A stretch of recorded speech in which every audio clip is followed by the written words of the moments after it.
Very good morning friends. இப்போ பார்த்தீங்கன்னா மணி 4 o'clock. இப்போ வந்து ரொம்ப லாங் டைம் வந்து ரன்னிங் போகிறத விட்டுட்டு இப்போ வந்து திருப்பி அகெயின் ஸ்டார்ட் பண்ணியிருக்கேன். டே 1 இன்னைக்கு கம்ப்ளீட்டு. இப்போ பைக் எடுத்து கிரவுண்டு பார்க்க போகிறேன். கிரவுண்டு போயிட்டு உங்களுக்கு காட்டுறேன் எப்படின்னு. ஓகேங்களா, தேங்க்யூ ஃப்ரெண்ட்ஸ். டே 1 கம்ப்ளீட் பண்ணுங்க. பாருங்கள், ஒரு பயில கிரவுண்டு பாருங்கள், ரோட்டில் ஒரு நடமாட்டம் இல்லை.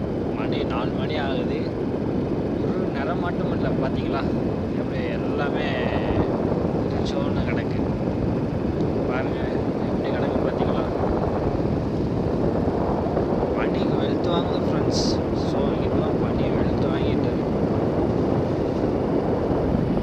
ஓகே ஃப்ரெண்ட்ஸ், கிரவுண்டுக்குள்ளே ரீச் ஆயாச்சு. இப்போ பார்த்தீங்கன்னா ஒரே ஒரு பர்சன் மட்டும் நடந்து போகிறாங்க. ஆனால் இருட்டில் தெரியாது. கிரவுண்டு போகிறாங்க. இதுதான் கிரவுண்ட். அந்த ரைட்லாம் ஃபுல்லாக இருக்கா. ஸோ இதுதான் கிரவுண்ட். காலையில் வியூ நல்லாயிருக்கும். இருட்டில் வந்து இந்நேரம் பார்த்தீங்கன்னா ரொம்ப பேர் வந்து கிரவுண்டுக்குள்ளே ரீச் ஆகிருப்பாங்க. பனி வெளுத்து வாங்கிறதுனால இப்போ யாரும் உள்ளே வரல. ஓகேங்களா கைஸ், இன்றைக்கி வந்து டே 1 வந்து 5 கிலோமீட்டர் கம்ப்ளீட் பண்ண முடியல. ஸோ 3 கிலோமீட்டர் இன்றைக்கி கம்ப்ளீட் பண்ணியிருக்கேன். ஏன்னா ரொம்ப லாங் டேஸ் விட்டுட்டு இன்றைக்கி தான் ஓடுறேன் திருப்பியும். ஸோ ஓகே, நாளைக்கு வந்து 5 கிலோமீட்டர் கம்ப்ளீட் பண்ணிடுறேன் கைஸ். Okay, thank you.